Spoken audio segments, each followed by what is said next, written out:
নাদিয়া, সেখানে কি অবস্থা দেখতে পাচ্ছেন আমাদেরকে বিস্তারিত জানাবেন।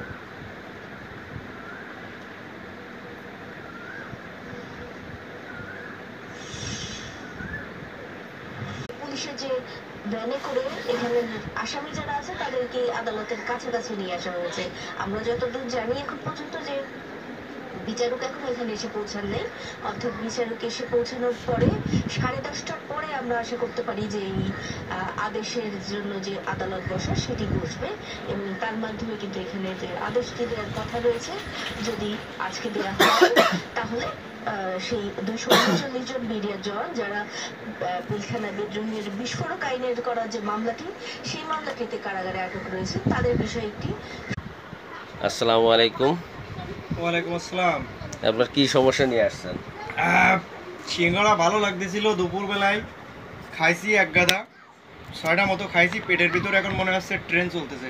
এখন ট্রেন চলার জন্য থামানোর জন্য কোনো একটা ব্যবস্থা দরকার। আপনাকে এখন আমি দিচ্ছি একটা ওষুধ, নাম হচ্ছে পালচেটিলা।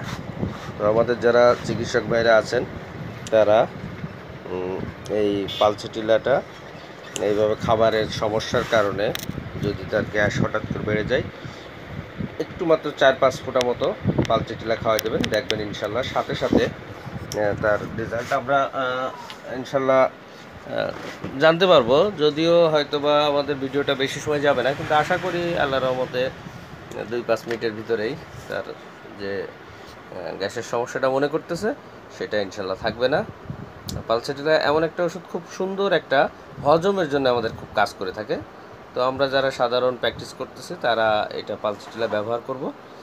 খাবারের অরুচির কথা মানে খাবার খেয়েই সমস্যা বললেই পালসেটিলা দিয়ে দিব, ইনশাল্লাহ আশা করি এটাতেই ভালো হয়ে যাবে।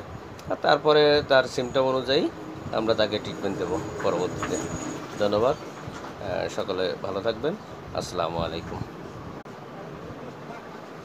সকলে ভাইয়ের সঙ্গে থাকুন, ভাইয়ের নতুন চ্যানেলটি সাবস্ক্রাইব করে পাশে থাকুন, আর নিত্য দিনের যে সমস্যাগুলো কমেন্টসের মাধ্যমে জানিয়ে তার কাছ থেকে বিস্তারিতভাবে আপনারা পরামর্শ নিতে পারেন আর যোগাযোগ করে সরাসরি দেখা করতে পারেন। ধন্যবাদ।